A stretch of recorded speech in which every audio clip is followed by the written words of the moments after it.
Ward number 1 की जनता से मैं वसीमुद्दीन किरमानी आप सभी को मेरा प्यार भरा नमस्कार व सलाम।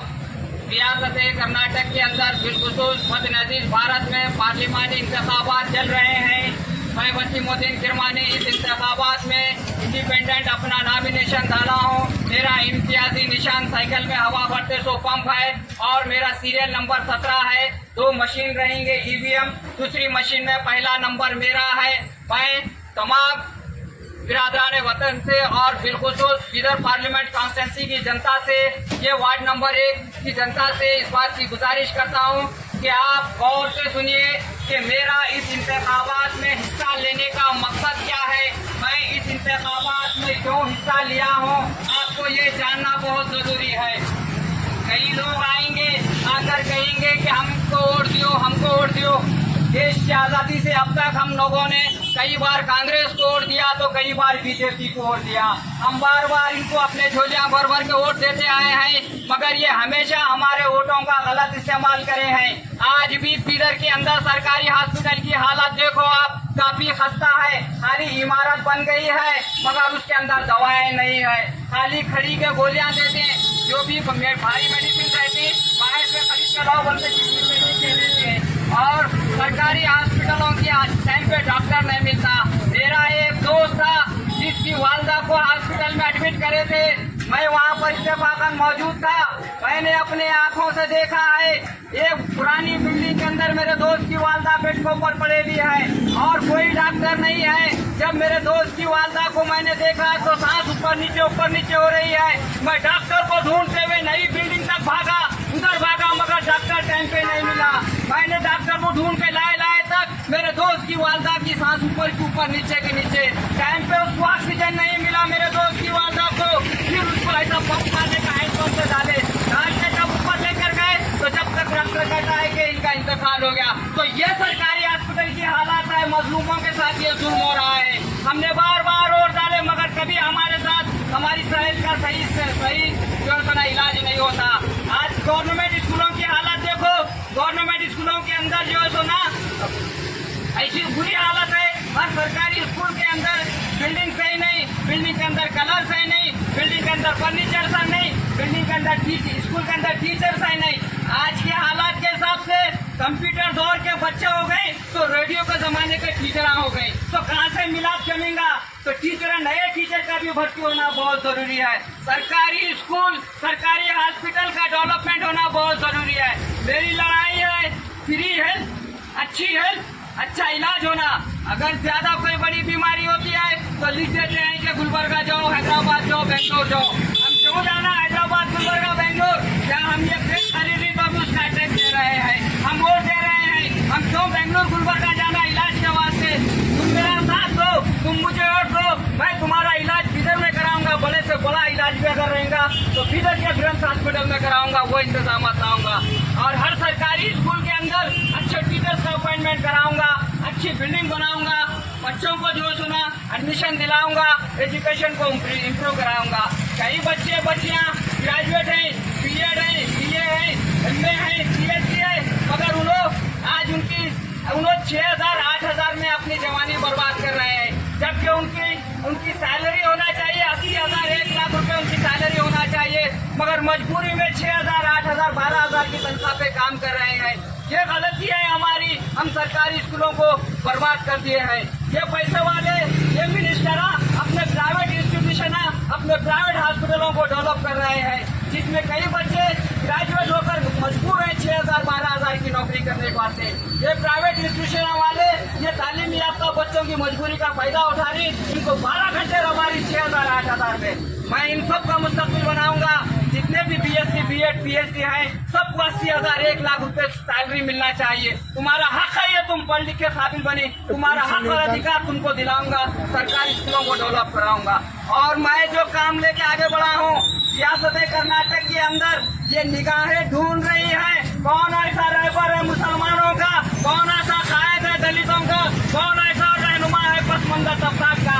आज कोई नहीं है। मरहूम कमरुल इस्लाम साहब की वफात के बाद मुसलमान सियासी यतीम और बेवा हो चुका है और पॉलिटिकल पार्टी मुसलमानों का इस्तेमाल करती है, मुसलमानों को से वोट मांगती है। वोट लेते वक्त मुसलमान इनको सेकुलर नजर आता है,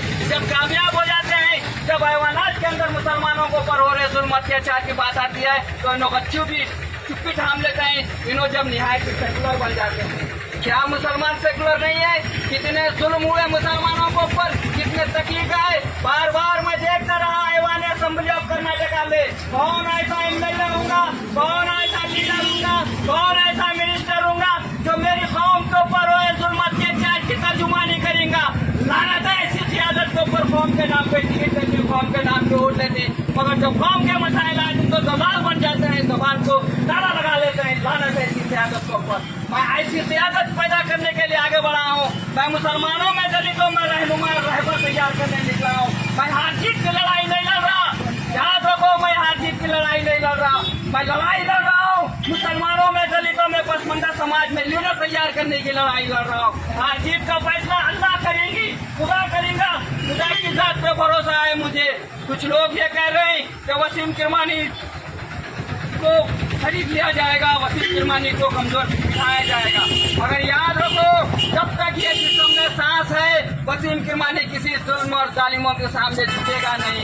वसीम किरमानी मजलूमों की आवाज है, मुसलमानों का गरूर है, दलितों की आवाज है। मैं मिट जाऊंगा मगर कभी इन जालिमों के सामने अपना सर नहीं झुकाऊंगा। याद रखो, मैं जुल्म और नाइंसाफियों के खिलाफ हमेशा लड़ता था। जब तक अल्लाह मेरे जिस्म में सांस दिया है, मैं जब तक इन जालिमों के खिलाफ लड़ता रहूंगा। मैं बीदर के डेवलपमेंट के लिए निकला हूँ, बिलखुसूस मुसलमानों में क़ियादत पैदा करने निकला हूँ। आज मुसलमान सियासी यतीम और बेवा हो चुका है। हर पॉलिटिकल पार्टी मुसलमानों को इस्तेमाल करती है, मगर जब बराबरी की चेयर देने की बात आती है, जब हुकूम तकसीम करने की बात आती है, तो अंदर का अंदर बांट लेते हैं, बचा खुचा लागत टुकड़ा मुसलमानों के सामने फेंक देते हैं। मगर ये मुस्लिम कायदीन लानत है इनके ऊपर, वो टुकड़ा उठा लेके झोली में डालने के आ जाते हैं। इनके हलक में जबान नहीं कि हमने इतने वोट दिए, हमारे को इतने सीट होना, हमारा इतना अधिकार है बोलते नहीं बोलते। मैं यो सब बोलने के लिए आगे बढ़ा हूँ। लाज रखो मेरी, तुम मुझे हार जीत के मुझको मत तोलो, तुम क़ियादत पेश पे तोलो। मैं कायद बनने निकला हूँ, कौम को एक लीडर देने निकला हूँ मैं। तुम मेरी याद रखो, मेरा साथ दो और अपनी आवाज को मजबूत करो। रियासत कर्नाटक के अंदर 28 पार्लियामेंट कॉन्स्टिट्यूंसी है, भले ही तुम 27 पे सेकुलर पार्टियों को वोट दो, मगर आए मुसलमानों, आए दलितों, आए पसमंदा समाज के लोगों, तुम बीदर के अंदर अपनी लाज रख लो। आज अगर बीदर में तुम मेरा साथ देंगे तो पूरे रियासत के दलितों, पसमंदा समाज में और मुसलमानों की इज्जत रहेगी। मैं सियासी वजूद की लड़ाई लड़ रहा हूँ, खासी की लड़ाई नहीं लड़ रहा। कुछ लोग ये कर रहे हैं, उनको सब कुछ मालूम है कि वसीम किरमानी बड़ी तेजी से आगे बढ़ रहा है। वसीम किरमानी की सलाहियत है, कायदाना सलाहियत है। वसीम किरमानी वक्त हुक्मरानों की आंख में आंख डाल के मजलूम जनता के हकूक छीनने की ताकत रखता है। ये जानते हैं मुझको रोकने की बड़ी साजिश कर रहे हैं। याद रखो, जो मुझको रोकने की साजिश कर रहे हैं, तुमको भी मर के खबर में जाना है, तुमको भी इस जमीन की खुराक बनना है, मेरे को भी मर के जमीन में जाना है। तुमको भी कल क़यामत के दिन अल्लाह के पास खड़े रहना है, मेरे को भी मर के अल्लाह के पास खड़े रहना है। याद रखो, हश्र के मैदान में मैं खुदा के सामने तुम्हारा दामन पकड़ूंगा और पूछूंगा, या अल्लाह, मैं तेरे महबूब उम्मत की क़ियादत का बेड़ा लेके आगे बढ़ा था, मगर ये लोग मुझे रोक रहे थे। अल्लाह, मैं जब पूछूंगा खुदा से, मैं जब बयान करूंगा, मैं फरियाद करूंगा अल्लाह के सामने, या अल्लाह, मैं तेरे महबूब बंदों के महबूब की कौम की क़ियादत का बीड़ा लेके निकला था, मगर ये लोग मुझे रोक रहे थे, मुझे बदनाम कर रहे थे। मैं हजरी के मैदान में दामन पकड़ूंगा। मैं कोई चोरी नहीं कर रहा, मैं कोई डाका नहीं डाल रहा, मैं क़ियादत का जज्बा लेके निकला हूँ कौम की। आज मुसलमान सियासी यतीम और बेवा हो चुका है, कोई पुरसाने हाल नहीं है। ऐसी सूरत में हाल में मुझ गरीब को अल्लाह ने ये हिम्मत दिया है, ये सलाहियत दिया है, मैं आगे बढ़ रहा हूँ। याद रखो, कायदाना सलाहियत मामूली सलाहियत नहीं होती। कोई साहूकार किसी की कायदाना सलाहियत का मुकाबला नहीं कर सकता। अल्लाह ने मुझे जो नेमत दी है, कोई करोड़पति भी उसका मुकाबला नहीं करता। ये गॉड गिफ्ट है, अल्लाह की तरफ से मेहरबानी है मेरे हलक में जो जबान है। आज इंतखाबात जीतना है तो उसके पास दो ताकत होना, एक ब्रेन पावर, दूसरा टंग पावर, जबान की ताकत होना चाहिए। जमहूरी मुल्क में अगर इंतखाबात जीतना है तो ब्रेन पावर और जबान का पावर होना चाहिए। अल्लाह ने ये दो पावर भरपूर मुझे अता किया है और मेरी कौम को भी वो अल्लाह ने बहुत कुछ नवाजा है। मुझे उम्मीद है मेरी कौम मुझे निराश नहीं करेगी, एक कायद तैयार करके छोड़ेगी। शुक्रिया, खुदा हाफिज़, वाकुदान अल्हम्दुलिल्लाह रब्बिल आलमीन।